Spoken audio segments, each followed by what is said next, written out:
I am Laura, 29 years old, and my husband is Richard, 30 years old.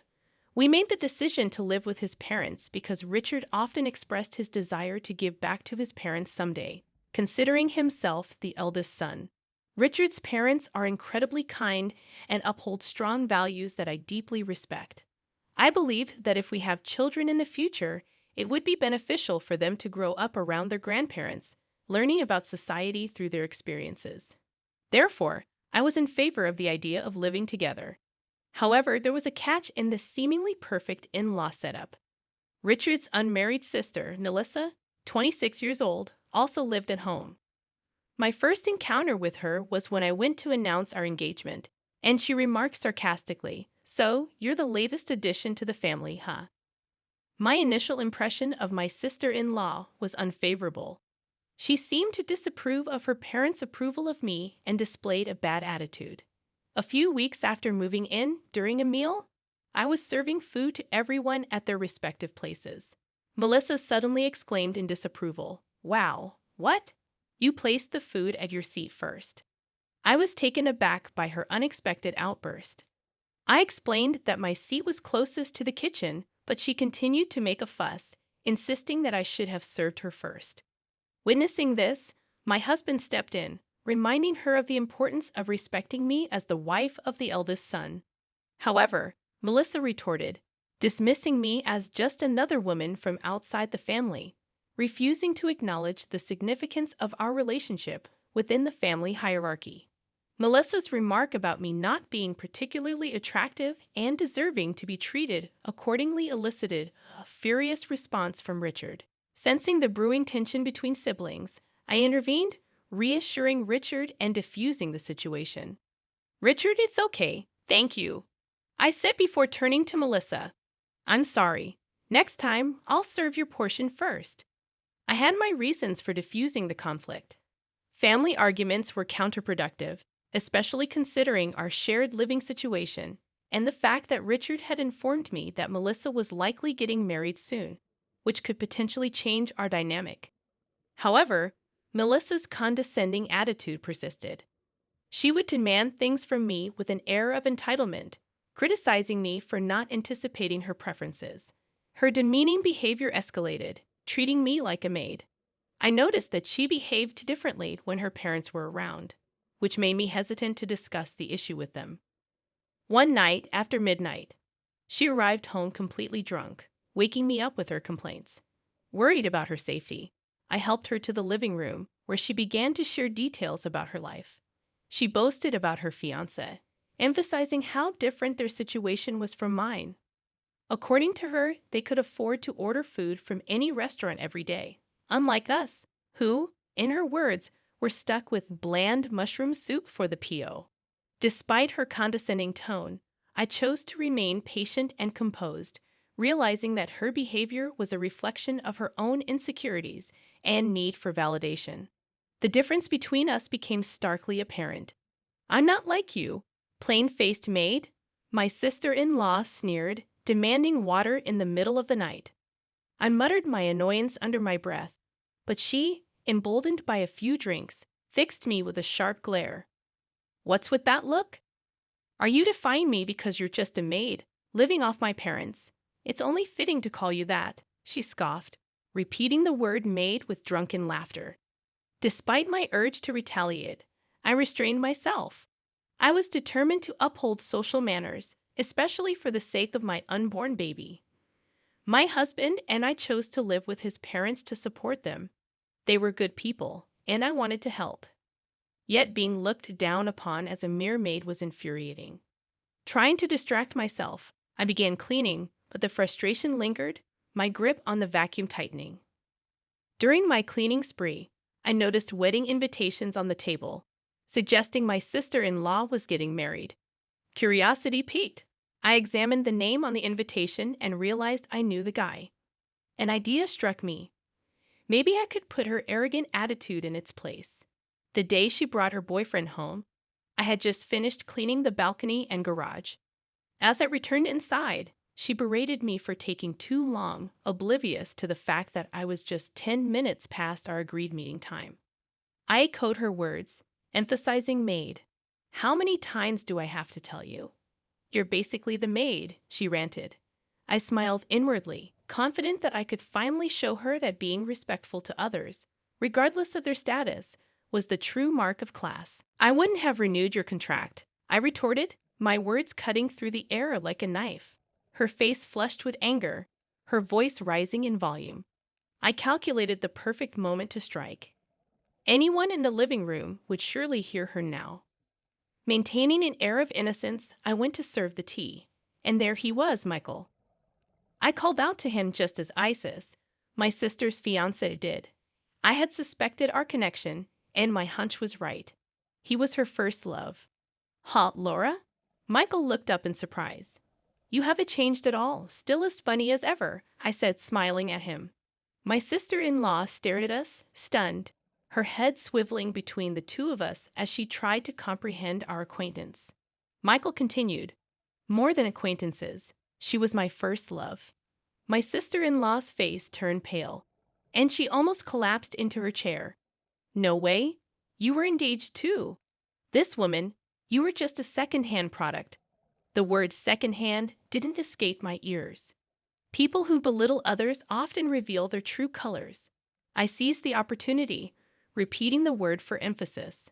He mentioned maid in the kitchen earlier. My sister-in-law stammered, her escape route blocked. Oh, that was just a joke between us. You know how we joke around. She tried to dismiss it, but I wasn't letting her off the hook. Complaining about the table service order and calling me plain Jane, are those jokes too? Because if they are, they're in bad taste, I challenged, refusing to back down. Michael chimed in, objecting to being called second-hand like a thrift store item. The irony of her insults finally struck her, and her discomfort was evident. This was my chance to strike back at the sister-in-law who had made my life miserable. It felt like a miraculous opportunity, a gift from the heavens. Slowly, I approached her, applying gentle pressure. Shall we share some memories of being called second-hand and maid? I said, my tone dripping with irony. As I placed the tea on the table, Michael settled back into the couch, saying, "Thank you, Laura," signaling that the tables had turned in my favor. I first met Lori back in high school when I was part of the basketball team, and she was the captain of the girls' basketball team. During my slumps, she always encouraged me, emphasizing that recognizing the issue was the first step toward improvement. She had a way of offering positive words, even appreciating small details like the trajectory of my shots. Lori's wisdom stuck with me, especially her advice that life wasn't a tournament with definitive defeats, but rather a league where wins and losses alternated. Her occasional gesture of giving me sports drinks meant the world to me.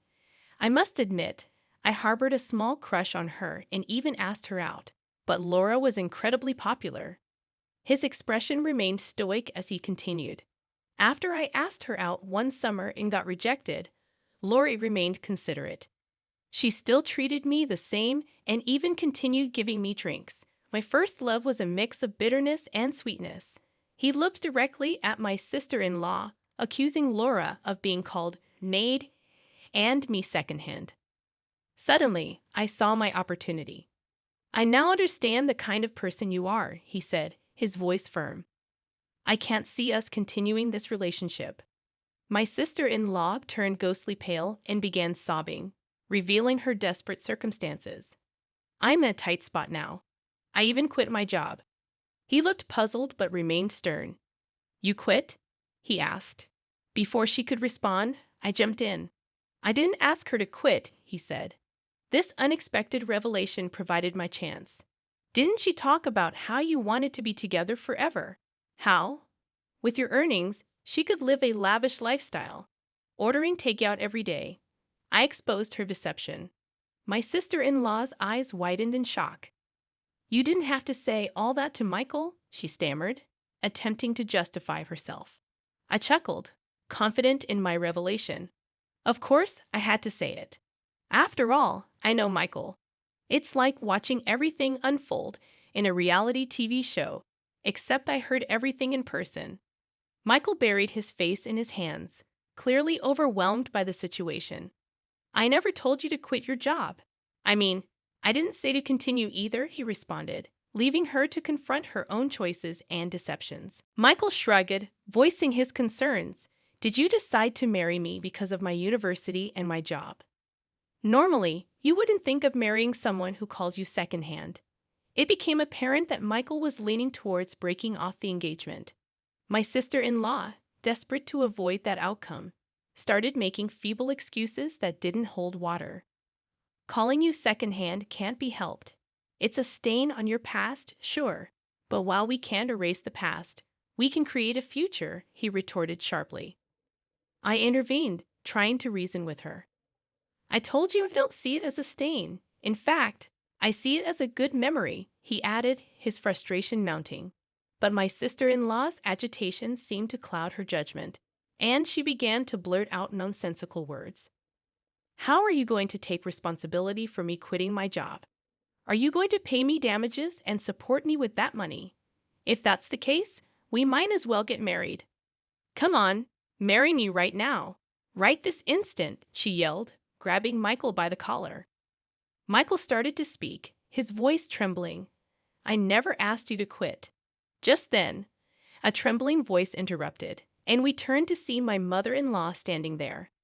I heard voices from downstairs, so I thought Michael was here.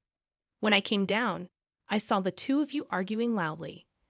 I was waiting for a moment to step in, but what I heard was so unbelievable that I just froze, she said, her expression grim. Behind her, my father-in-law stood imposingly, and even further back, my husband trembled. I really am sorry for what happened, Michael, my father-in-law said. My apologies to Michael too, but the one who's really been wronged is Laura, my mother-in-law added, her eyes welling up. Why did you hurl such harsh words like maid at Laura, who's always been so kind to us? She did everything out of goodwill, and you belittled her. Apologize now. My husband's voice was hoarse as he spoke. Laura didn't want you to hear bad things about your own daughter. She endured it all on her own. I knew about it, but I'm sorry, Laura. I hadn't realized you were being referred to as a maid recently. Apologize now, my mother-in-law said firmly, slapping my sister-in-law across the face. Gritting her teeth and glaring at me, my sister-in-law managed to choke out, I'm sorry. However, Michael intervened coldly. You don't have to apologize to me. I want you to apologize to Laura and ensure you never treat her this way again. I don't want to see my first love cry, but I don't need your apology. I feel bad for your parents, but this was a good opportunity to see the kind of person you are before marriage. Let's forget this ever happened. He turned to my tearful sister-in-law and added, If you have an issue with being secondhand, then you should have stayed away from me. I never asked you to quit your job. As he prepared to leave, he apologized once more to my mother-in-law and father-in-law. At least make it seem like I dumped you, he urged. My sister-in-law screamed, Enough is enough. But my father-in-law also slapped her across the face. Michael, thank you for coming today. I hope you'll find a wonderful person next time, my father-in-law said gently, patting Michael's shoulder. After that, my sister-in-law was forcibly kicked out of the house. Laura, I'm so sorry for everything, my mother-in-law said, apologizing even though she hadn't done anything wrong. We truly appreciate everything you've done for us.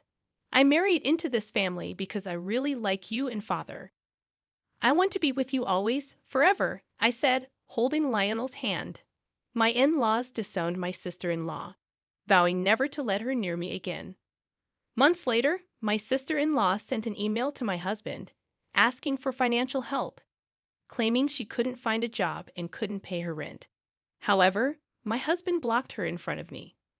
Several years later, I heard that Michael got married. We started to keep in touch again after the incident with my sister-in-law. By then, I had given birth to our first child.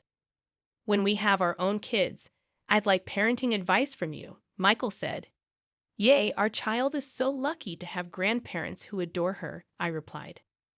We want our child to be loved and to know love. We named our child Amy, which means beloved.